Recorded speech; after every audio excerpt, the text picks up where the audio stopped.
एक लड़का जिस लड़की से बचपन से मोहब्बत करता था, एक दिन वह लड़की अपने माता पिता के साथ बम्बई घूमने के लिए चली जाती है। जब मुंबई जाती है तो वहीं के स्कूल में अपना एडमिशन करा लेती है और वहां अपना नाम चेंज करवा लेती है। वहां लगभग 15 वर्ष पढ़ाई करती है। पढ़ाई करने के बाद वो अपने माता पिता के साथ पुनः घर पर आती है। अब उसके माता पिता उस लड़की की शादी के लिए लड़का ढूंढने लगते हैं। लड़का ढूंढते ढूंढते आखिर वही लड़का मिलता है जो जिस लड़के से पहले इस लड़की से मोहब्बत हुआ था। उसी लड़के से शादी की डेट पक्की हो जाती है। वह लड़का बड़े धूमधाम से अपनी बारात लेकर के उस लड़की के घर जाता है। शादी विवाह होता है। फिर विदाई करा के अपने उस प्रेमिका को, अपने उस दुल्हन को घर लेकर के आता है। घर लेने के आने के बाद जिस जिस रात को उसकी दोनों की सुहाग रात थी, वह लड़का अपने पत्नी से बातें नहीं करता है, क्योंकि उसकी तमन्ना थी बचपन से कि वह जिस लड़की से प्रेम करता है उसी से शादी करेगा। पर पता नहीं यह लड़की कौन है, उसको मालूम नहीं है कि आखिर उसी की यह पहली की प्रेमिका है। समझ नहीं पाता है, बातें नहीं करता है। फिर इसके बाद जब इस लड़की को पता चलता है तो वह लड़की जो कुछ कहती है आप सब सुनकर के हैरान रह जाएंगे। बड़ी ही रोचक कहानी, दिलचस्प कहानी है। इस कहानी को आप लोग प्रेम से सुनिएगा, पूरा सुनिएगा, मजा आ जाएगा। नमस्कार, प्रणाम। हम अजीत यादव उर्फ शेरा भाई, हमारे इस चैनल में आप सबका बहुत बहुत स्वागत है। अगर आप लोग हमारे इस चैनल को अभी तक सब्सक्राइब नहीं किए तो प्लीज सब्सक्राइब करें, लाइक करें, कमेंट करें। इस चैनल को आगे बढ़ाने में अपना पूरा मदद करें। कमेंट करें, जो कुछ भी सुझाव हो आप सब सुझाव दे सकते हैं। हाँ, कमेंट में अपना नाम अगर बुलवाना चाहें अगले वीडियो में तो आप सब अपना नाम भी लिखें। अब कहानी विस्तार से। यह कहानी मध्य प्रदेश के सतना इलाके की है। यहीं के रहने वाले एक व्यक्ति जिसका नाम कपिल देव होता है। कपिल देव की पत्नी का नाम इंद्रावती देवी होता है। दोनों दंपत्ति के बीच में एक बेटा होता है, जिस बेटे का नाम लोग बड़े प्यार से मोहन रखते हैं। मोहन बचपन से बड़ा ही खूबसूरत था। जो कोई मोहन को देखता था वह मंत्रमुग्ध हो जाया करता था। गांव घर के लोग जब मोहन के द्वार पर आते थे तो मोहन को बिना खिलाने से, टहलाने घुमाने से रुकते नहीं थे। बहुत प्रेम करते थे गांव घर के लोग। इतना खूबसूरत लड़का था। धीरे धीरे 5 वर्ष के करीब हुआ तब उसके माता पिता अर्थात कपिल देव, उनकी माताजी, दोनों लोग अपने बच्चे का एक स्कूल में एडमिशन कराते हैं। वह मोहन स्कूल में पढ़ने लगता है। धीरे धीरे कक्षा 5 तक जाता है। उसी की कॉलेज में एक खूबसूरत लड़की थी जिसका नाम होता है नीतू। नीतू बड़ी ही सुंदर थी। जितना खूबसूरत मोहन था उतनी ही खूबसूरत नीतू थी। दोनों में धीरे धीरे बातें होने लगती है। दोनों एक दूसरे से घुल मिल गए थे। दोनों एक दूसरे से अच्छे दोस्त हो गए थे। कोई भी बात होता था फ्रंकली मोहन कह देता था, कोई भी बात होता था फ्रंकली नीतू कह देती थी। दोनों में लगता नहीं था कि ये दोनों कहीं दूसरे इलाके के हैं या कहीं और के हैं या कहीं और के। नीतू का घर मोहन के घर से करीब करीब 15-20 किलोमीटर की दूरी पर था। स्कूल बीच में एकदम मध्य में था। कुछ लगभग 10 किलोमीटर मोहन के घर से दूरी और 10 किलोमीटर नीतू के घर से दूरी, मध्य में था स्कूल। रोज आते जाते थे दोनों। कोई भी जैसे काम पड़ता था, नोटबुक लेना हो, बिना पूछे नीतू मोहन के बैग से निकाल लेती थी और मोहन को जरूरत पड़ता था तो बिना पूछे मोहन निकाल लेता था। ऐसे ही दोनों एकदम हिल मिल चुके थे। दोनों सुबह झगड़ा करते थे तो शाम को दोनों फिर बातें करने लगते थे, मन मुटाव नहीं रखते थे। अब एक दिन की बात है, मोहन बात ही बात में कहता है कि नीतू तू बड़ी हो जाएगी तो मुझसे शादी करेगी। नीतू हंसने लगती है, कहती है तू ये क्या बोल रहा है। मोहन कहता है मैं इसलिए बोल रहा हूँ कि मैं तुझसे पहले ही बात छेड़ रहा हूँ इसलिए कि हो न हो तुम बाद में किसी दूसरे से मोहब्बत करने लगो और किसी दूसरे से शादी कर लो। तुम मुझे पसंद है, तुम मुझसे शादी करेगी। हमारे बात को मजाक मत ले, सीरियस बोल। नीतू कहती है मैं भी तुमसे प्यार करती हूँ, बड़ी हो जाऊंगी तुमसे जरूर शादी करूंगी, ये मेरा वादा है।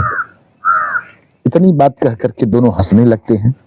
जब दोनों हंसने लगते हैं फिर शाम को छुट्टी होती है, दोनों घर जाते हैं। कुछ दिन तक फिर स्कूल में पढ़ते रहते हैं। 5 की पढ़ाई कंप्लीट होती है। अब गर्मी की छुट्टी होती है। नीतू के माता पिता नीतू को लेकर के मुंबई चले जाते हैं। नीतू के पिताजी वहीं मुंबई में एक कंपनी में काम करते थे, इसलिए सोचते हैं कि अपने परिवार को भी वहीं लेते चलें, वहीं सब परिवार साथ रहेगा तो आनंद आएगा, ठीक रहेगा। नीतू के पिताजी नीतू को और उसकी माँ को लेकर के मुंबई चले जाते हैं और नीतू का वहीं के कॉलेज में, स्कूल में एडमिशन करा देते हैं।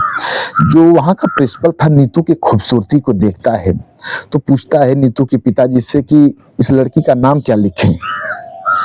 तो उसके पिताजी, नीतू के पिताजी कहते हैं कि इसका नाम नीतू है, नीतू इसका नाम लिख दीजिए। तो वह प्रिंसिपल कहता है कि नहीं, हमारी समझ से यह लड़की इतनी खूबसूरत है तो इसका नाम सुंदरी होना चाहिए, इसका नाम हम सुंदरी लिख दे रहे हैं। तब नीतू के पिताजी कहते हैं जैसी आपकी इच्छा, ये भी नाम तो आप ठीक ही कह रहे हैं, लिख दीजिए। सुंदरी नाम लिख देते हैं। अब वह सुंदरी के रूप में नीतू वहां पढ़ने लगती है।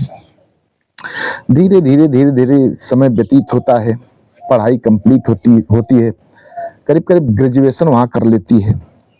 ग्रेजुएशन करने के बाद कुछ दिन के बाद वह अपने पिता के साथ फिर पुनः अपने घर आती है, अपने उसी पैतृक आवास पे आती है जहां से वो गई थी। अब नीतू के पिताजी को अपनी बेटी की शादी की चिंता सताने लगती है। नीतू के पिताजी अपने हित मित्र रिश्तेदारों से सबसे कहते हैं नीतू की शादी विवाह के लिए कोई लड़का बताइए आप लोग जिससे नीतू की शादी हो सके। सभी लोग लड़का बताते हैं, कोई कहीं कोई कहीं, कहीं घर पसंद आता है तो कहीं बर नहीं, कहीं बर पसंद आता है कहीं घर नहीं। नीतू के पिताजी इसे ढूंढते ढूंढते परेशान हो जाते हैं। एक दिन नीतू के पिताजी का एक दोस्त कहते हैं कि चलो हम एक लड़का देखें, उसी लड़के से नीतू की शादी करा देंगे।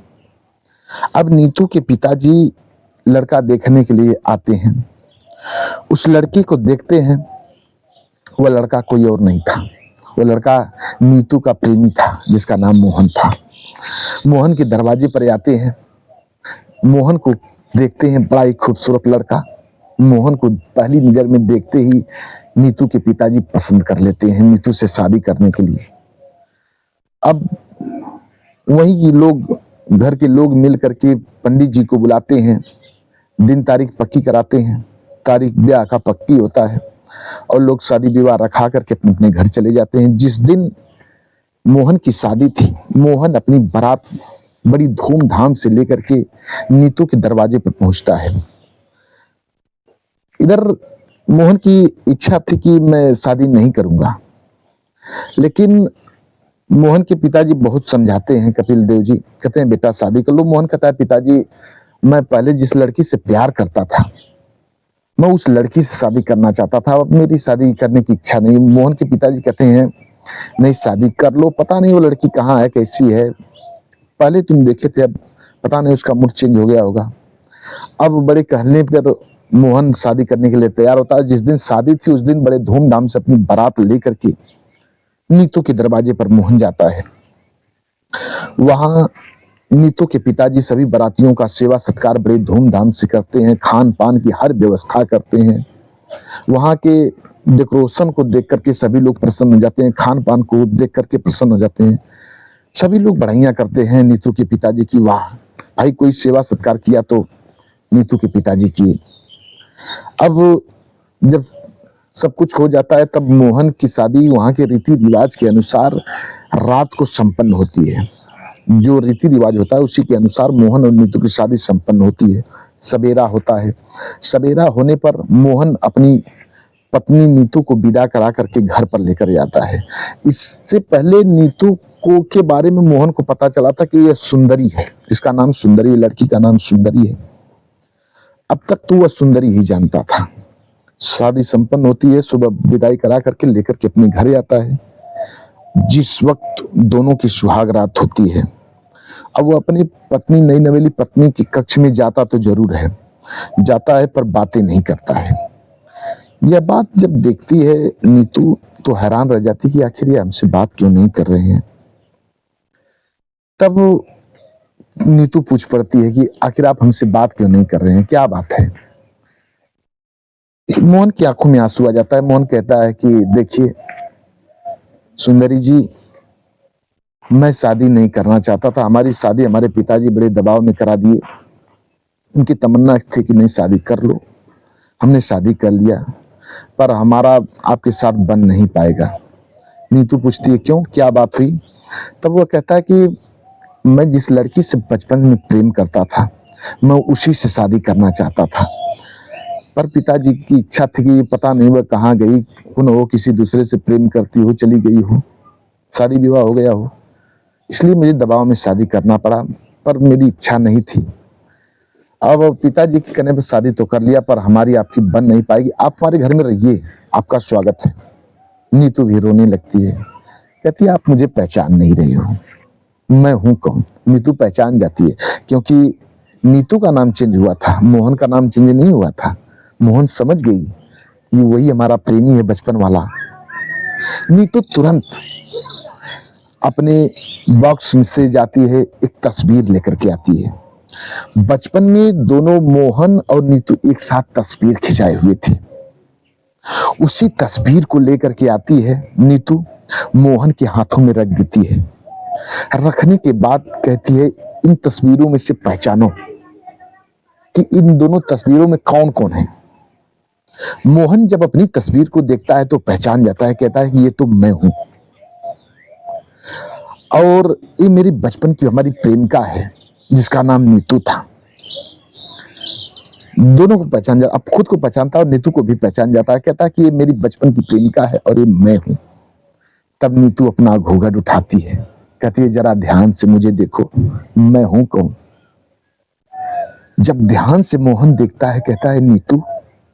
नीतू रोने लगती है, लिपट जाती है अपने प्रेमी मोहन के गले से लिपट करके खूब रोती है। दोनों खूब रोते हैं, बचपन का प्यार दोनों एक जगह फिर मिल जाते हैं, बचपन के प्रेमी प्रेमिका एक साथ फिर हो जाते हैं।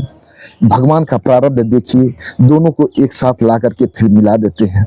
इससे पहले 15 साल बीच में कभी बात ही नहीं हुआ, भेंट भी नहीं हुआ, लेकिन जब हुआ तो डायरेक्ट सुहागरात में भगवान का खेल देखिए, दोनों जब मिल जाते हैं खूब रात को रोते हैं, दोनों एक दूसरे से खूब बातें करते हैं, जी नहीं लगाता है। बस आज की कहानी इतने तक। अगर कहानी अच्छी लगी हो तो हमारे चैनल को सब्सक्राइब जरूर करें, लाइक करें, कमेंट करें। मिलते हैं नेक्स्ट वीडियो में, तब तक के लिए नमस्कार।